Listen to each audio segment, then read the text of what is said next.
Kemudian Ya. berikutnya dana bagi hasil jati itu jebol sedikit sekali, Bapak. Sedikit sekali.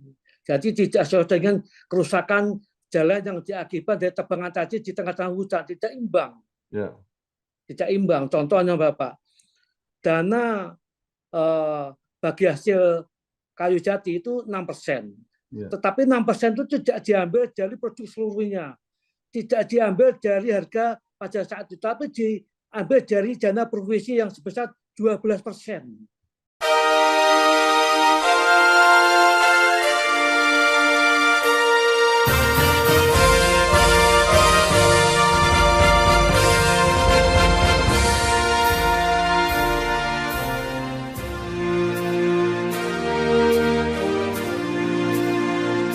Bersama saya Bambang Sadiono di kanal Inspirasi untuk Bangsa. Mudah-mudahan kanal ini selalu bisa memberi inspirasi, motivasi, dan edukasi.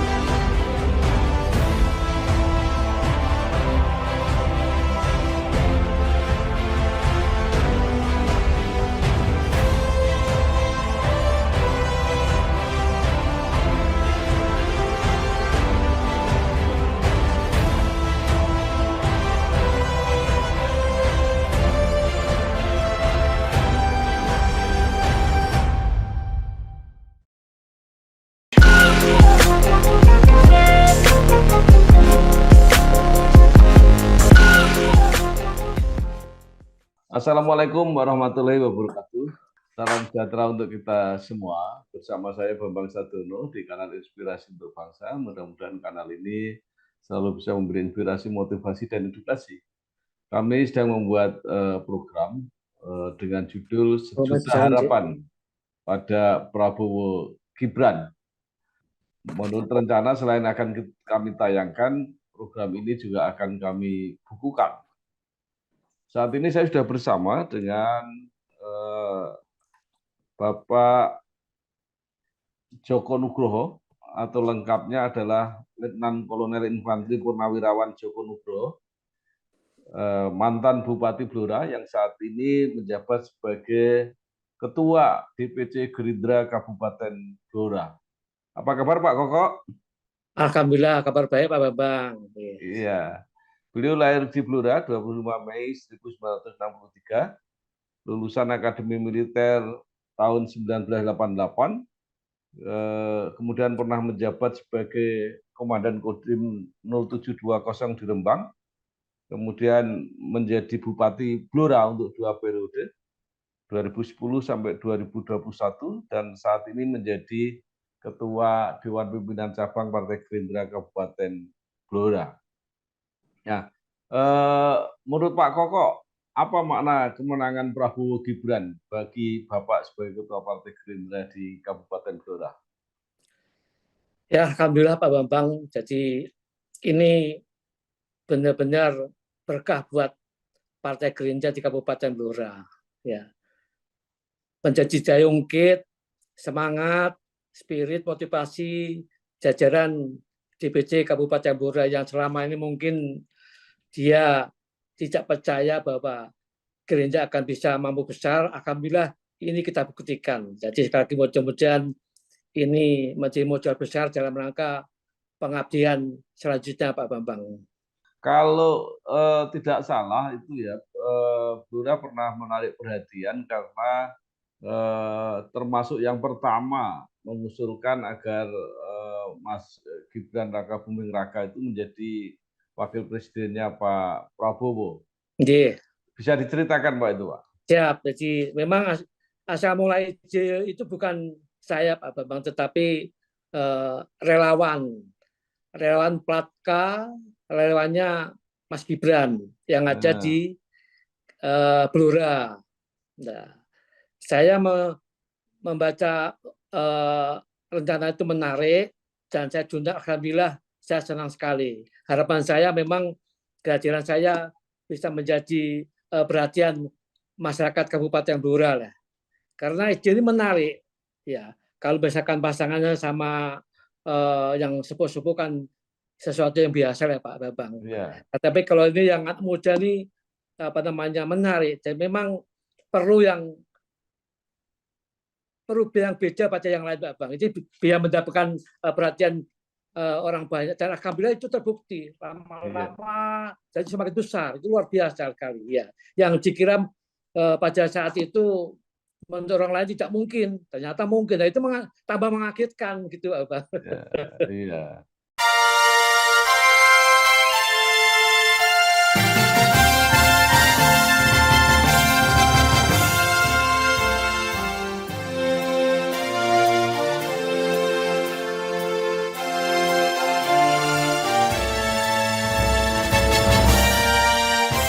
Ya. Nah, semula juga diperkirakan bahwa Jawa Tengah termasuk Blora itu termasuk apa ya, medan yang sulit lah untuk perjuangan Pak Prabowo dan Mas Gibran ini, karena pesaingnya juga cukup berat. Jawa Tengah dianggap yang paling berat. Nah, kalau pada akhirnya menang, apa saja sebenarnya yang dilakukan, Pak? Ya, kalau saya kebetulan kan pertama jadi Bupati Blora, Pak. Jadi saya tahu kinerja, hasil, kualitasnya Pak Ganjar. Ya. Yang kedua, saya juga mungkin agak paham bagaimana arah kebijakan, arah dukungan Pak Jokowi ke depannya. Itulah yang kita junjungan terus, Pak Bambang. Dan alhamdulillah makin lama masyarakat semakin paham. Dari dua sumber tadi, dari topik tadi, itu bisa merubah masyarakat boleh yang tadinya minded kepada PDI, alhamdulillah pelan-pelan bisa berubah, Pak Bambang. Itu kalau dilihat dari segi dukungan politiknya, Pak ya. Nah, sekarang kalau dilihat dari program-program, apa yang menarik masyarakat Blora dari programnya Pak Prabowo dan Mas Gibran ini? Ya, ini yang penting, Pak Bambang. Jadi Pak Bambang kalau ada spanduk tagline-nya Habis Kartu Tani, ya itu yang mengusulkan Kabupaten Blora, Pak Bambang. Oh, ya. Jadi perlu kita ketahui bahwa program Kartu Tani itu sangat menyulitkan petani kita untuk mendapatkan pupuk. Dan itu terbukti, Pak Bang, semenjak saya dulu menjabat itu sudah digelontorkan, sudah kita protes, dan akhirnya tidak lambat laun itu juga menyulitkan, makanya itu menjadi tagline yang utama. Ya. Kalau hilirisasi itu kan menyulitkan orang tuh, Pak. Apa cuma hilirisasi? Tapi saya satu aja, Kartu Tani hilang. Wah, itu menjadi magnet luar biasa, Pak Bang. Jadi kalau orang Blora nggak paham hilirisasi, Pak ya. Betul. Tapi kalau bicara Kartu Tani langsung menyangkut nasib mereka. Pak Bambang kan besok kan di Blora itu kan pertanian begitu banyak luas, ya, dan mereka memang hidupnya juga pas-pasan semua, Pak Bambang itu. Ya, dan hidupnya tergantung pada pupuk, Pak ya. Betul Pak Bambang. Nah, kemudian sekarang Pak Prabowo dan Mas Gibran sudah terpilih menjadi presiden dan wakil presiden, walaupun masih menunggu rekapitulasi realnya nanti di KPU. Nah, kira-kira apa saja yang diharapkan dari masyarakat Blora ini kepada nanti Pak Prabowo dan Mas Gibran setelah memimpin Indonesia ini, Pak?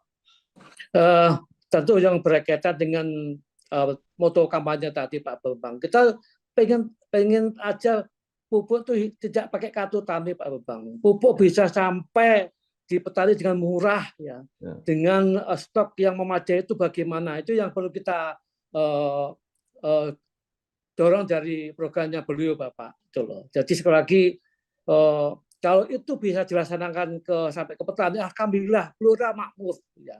Blora makmur, petani-petani kita mendapatkan pupuk yang murah, yang gampang, dengan sesuai dengan lahannya. Insya Allah di Blora dengan satu program itu saja, insya Allah Blora bisa keluar dari kemiskinan, Bapak. Luar biasa. Nah, kalau yang lain misalnya seperti program infrastruktur, program kesehatan, ini yang paling banyak dibahas kan mengenai program makan siang dan sebagainya. Itu dampaknya untuk Blora seperti apa? Ya, itu kan program itu kan sama-sama bersama dengan kabupaten yang lain, Bapak. Tapi kalau saya boleh memilih, Bapak, bahwa kehutanan, Bapak, program kehutanan dan infrastruktur, Bapak. Kita tahu bahwa selama ini kita punya hutan jati yang luar biasa, tapi masyarakat Blora tidak bisa menikmati kayu jati itu, tidak menikmati orang luar semuanya. Ya. Maksud saya, Mbok Jauh jangan jual jati itu, jangan jual di gelondongan semua keluar kota Blora. Jadi kita tidak melakukan apa-apa. Alangkah baiknya diolah setengah jadi di Blora, baru mungkin dibawa keluar kota. Itu.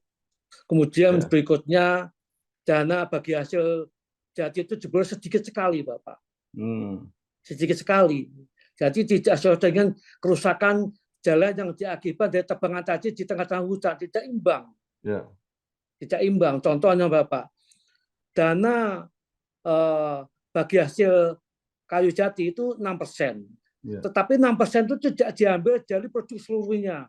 Tidak diambil dari harga pada saat itu, tapi diambil dari dana provinsi yang sebesar 12%. Itu yang luar biasa kecilnya kita. Dulu kita pernah sampaikan sama teman bapak-bapak yang ada di Kehutanan Bertani, mereka mengatakan bahwa kita mengikuti polanya migas, bapak salah. Kalau migas itu minyak itu 6% dari listing semuanya, dari harga jual. Bahkan gas 12% dari listing dari harga jual. Tetapi kalau kayu jati 6% dari 12% dari dana provinsi, Bapak. Ya, itu pun harganya sesuai harga dasar, Bapak, tidak sesuai harga jualnya perhutani. Itu. Nah,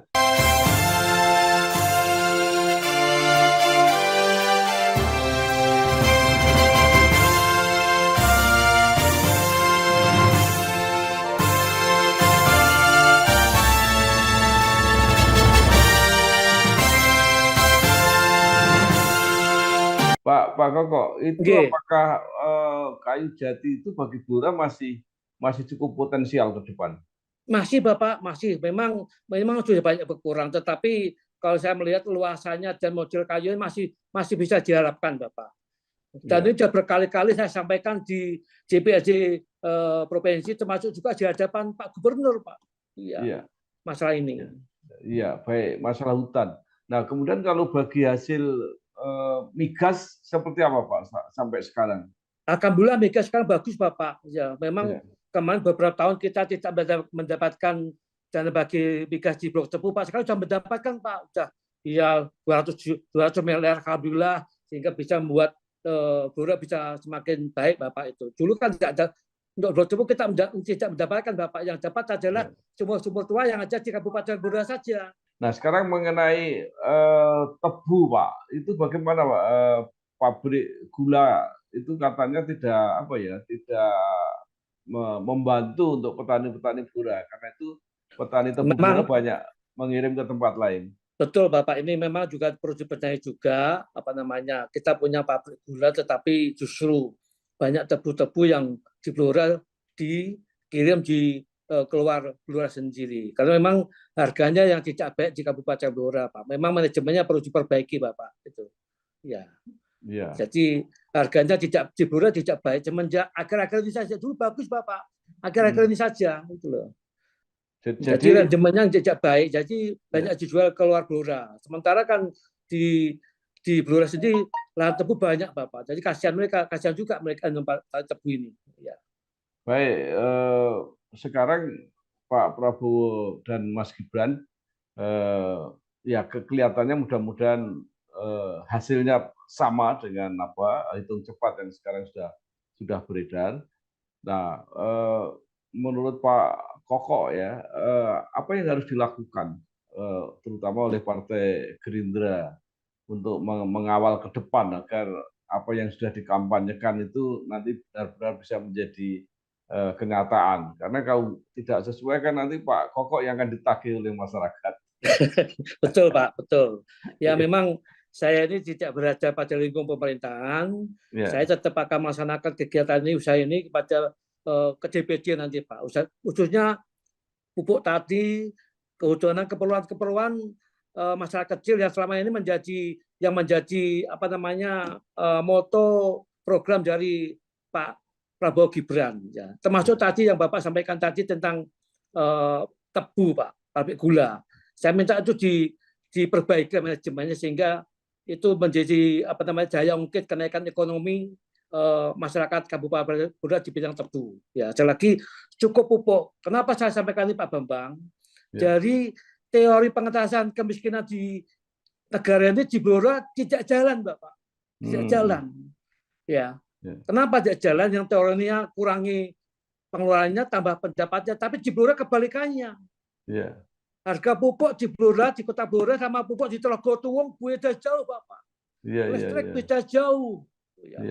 Tapi sementara hasil panen mereka rendah sekali hasilnya. Itu. Nah, kalau bisa mengelola pertanian ini, programnya Prabowo ini luar biasa. Mulai dari pupuk, benih, kemudian sampai pasca panen, inilah luar yang kita tunggu-tunggu, Bapak. Jadi benar-benar bahwa pupuk itu nanti akan menjadi kunci, Pak ya. Betul, Pak, betul tuh. Kunci sukses petani kita, Pak. Betul, Pak. Iya. Padahal kalau melihat suasana pertanian sekarang, sebenarnya kan potensi jagung misalnya di Blora itu kan cukup bagus itu. Betul, Pak. Betul. Apalagi akhir-akhir ini kan dibuka perhutanan sosial oleh LMDH, oleh KTH, itu kan buka sampai puluhan ribu hektar, Bapak. Lagi itu kalau dibalik dengan pupuk dan apa namanya bibit kan eman-eman sekali gitu loh, Pak. Mungkin terakhir Pak Koko ingin menyampaikan pada masyarakat yang relawan yang sudah mendukung Pak Prabowo Gibran, sehingga apa yang tadinya dianggap berat di Blora akhirnya menjadi kenyataan, Blora juga menang. Terima kasih Pak Bambang. Ya, saya atas nama Partai Gerindra tentu pertama mengucapkan terima kasih kepada Jaringan Gerindra, teman-teman pimpinan partai koalisi, termasuk juga masyarakat yang selama ini telah bergotong royong ya memenangkan Pak Prabowo Gibran. Tentu harapan saya tidak itu saja, mari kita kawal programnya yang terbaik buat Kabupaten Blora, kita usulkan bersama, kita kawal bersama sehingga program itu betul-betul bisa jalan di Kabupaten Blora, Bapak. Baik, terima kasih sekali Bapak Joko Nugroho, Letnan Kolonel Meranti Purnawirawan Joko Nugroho, mantan Bupati Blora dan Ketua DPC Gerindra Kabupaten Blora. Mudah-mudahan benar-benar apa yang sudah dicapai ini akan membawa kesejahteraan untuk masyarakat Blora, bahkan bisa juga mengentaskan kemiskinan. Amin. Yang cukup besar di Blora. Terima kasih sekali Pak. Terima kasih, sampai-sampai Bapak. Wassalamualaikum warahmatullahi wabarakatuh.